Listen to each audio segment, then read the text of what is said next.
할렐루야. 오늘은 10월 25일 열왕기하 6장, 디모데전서 3장, 다니엘 10장, 시편 119편 1절로 24절까지 말씀입니다. 열왕기하 6장에는 아람과의 전쟁이 나와요. 이 아람 왕은 이스라엘을 치려고 할 때마다 실패합니다. 엘리사 때문임을 알게 된 그는 엘리사가 살고 있는 도단성을 포위하죠. 두려워하는 사환에게 엘리사는 눈을 열어서 불말과 불병거가 자기를 지키고 있음을 확인시켜 줍니다. 엘리사로 말미암아 눈이 멀게 되니 아람군은 그의 인도를 따라 사마리아로 따라 들어갔다가 포위를 당하지만 엘리사는 그들을 놓아줍니다. 아람 왕은 전략을 바꾸어서 사마리아를 포위하죠. 아람 군대의 포위로 사마리아 성에는 먹을 것이 떨어져 큰 고통을 당합니다. 여호람은 이것이 하나님 때문이라고 원망하죠. 믿음은 보는 것을 다르게 합니다. 믿음 있는 사람은 보이지 않는 것까지 보게 됩니다. 하나님의 은혜가 곳곳에 스며들어 있음을 봅니다. 그래서 감사가 넘칩니다. 반면에 믿음이 없는 사람은 명백히 보이는 것도 보지 못하죠. 하나님의 능력과 사랑이 주변에 가득함에도 불구하고 그것을 보지 못합니다. 그래서 원망이 가득합니다. 눈을 들어 우리와 늘 함께 하시는 하나님을 바라보시기를 바랍니다. 디모데전서 3장은 직분자의 자격을 가르치고 있어요. 먼저 감독의 자격입니다. 책망할 것이 없고 한 아내의 남편이며 절제하고 신중하며 단정하고 나그네를 대접하며 가르치기를 잘하고 술을 즐기지 아니하며 구타하지 아니하고 오직 관용하며 다투지 아니하고 돈을 사랑하지 아니하며 자기 집을 잘 다스려 자녀들로 하여금 모든 공손함으로 복종하게 하는 자여야 합니다.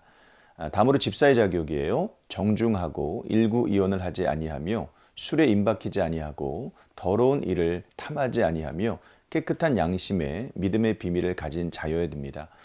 직분자의 자격을 통해 우리는 교회에서 질서가 얼마나 중요한지를 발견해요. 교회의 질서는 가시적으로 드러나야 됩니다. 그러기 위해 직분을 맡은 자들을 시험한 후에 책망할 것이 없을 때 맡게 해야 됩니다. 교회의 질서는 하나님을 드러내기 때문에 그래요. 다니엘 10장에는 다니엘이 본 환상 이야기가 또 나와요. 큰 전쟁에 관한 환상을 본 다니엘은 세일에 동안 슬퍼하며 기도합니다. 그리고 히데겔 강가에서 환상 하나를 또 보게 됩니다.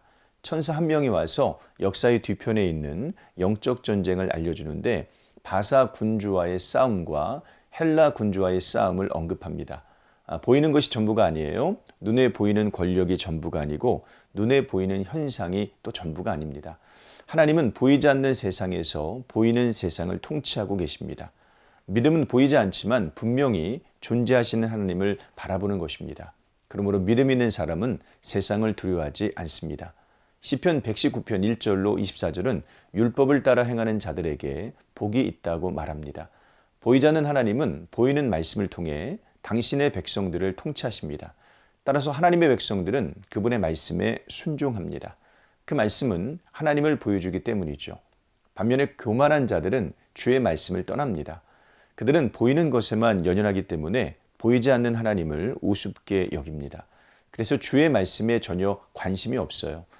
교만하여 저주를 받으며 주의 계명들에게 떠나는 자들을 주께서 꾸짖으셨나이다. 21절 말씀이죠.